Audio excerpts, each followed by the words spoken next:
एक छोटे से गांव में एक पुरानी रेडियो अटारी में भुला दी गई थी। यह गांव पहाड़ियों के बीच बसा हुआ था, जहां समय जैसे ठहर सा गया था। गांव के लोग अपने साधारण जीवन में व्यस्त थे और इस रेडियो की कहानी धीरे धीरे भुला दी गई थी।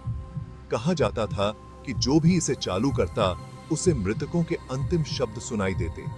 यह रेडियो एक रहस्य बन चुका था और गांव के बुजुर्ग इसे लेकर कई कहानियां सुनाते थे।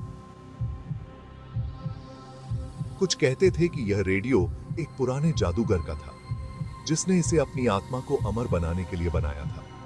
एक रात एलेक्स जिज्ञासा से प्रेरित होकर डायल घुमाता है।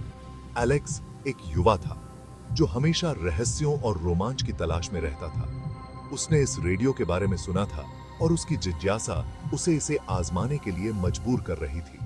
स्टैटिक की आवाज के बाद एक विकृत, दुखी आवाज सुनाई देती है।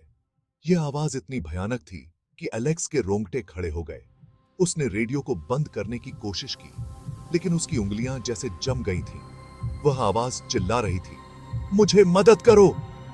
यह आवाज इतनी दर्दनाक थी कि एलेक्स को लगा जैसे वह किसी की आत्मा की पुकार सुन रहा हो।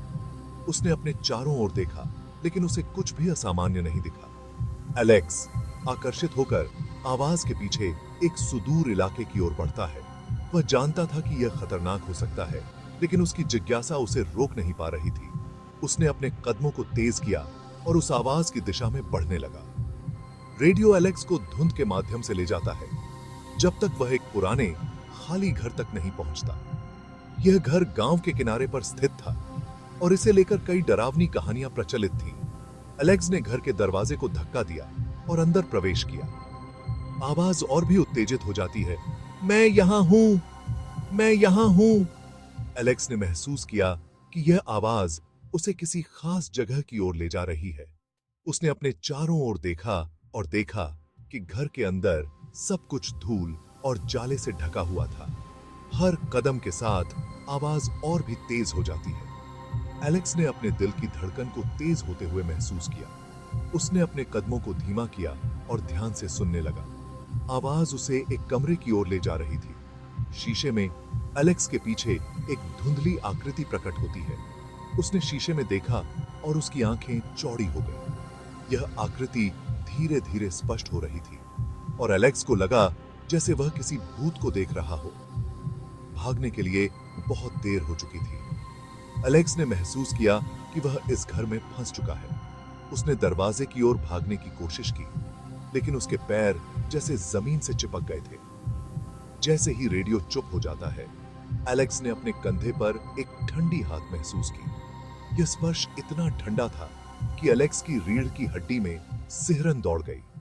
उसने पीछे मुड़कर देखा, लेकिन वहां कोई नहीं था। आखिरी बात जो उसने सुनी वह अपनी ही चीख थी। उसकी चीख इतनी जोरदार थी कि घर की दीवारें भी कांप उठीं। एलेक्स ने महसूस किया कि वह अब इस दुनिया में नहीं है।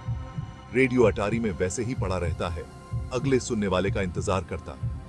यह रेडियो अब भी उसी जगह पर था जहां एलेक्स ने इसे पाया था, लेकिन अब यह और भी रहस्यमयी हो गया था। मृतकों के अंतिम शब्द, जो भी इसे अगली बार चालू करेगा।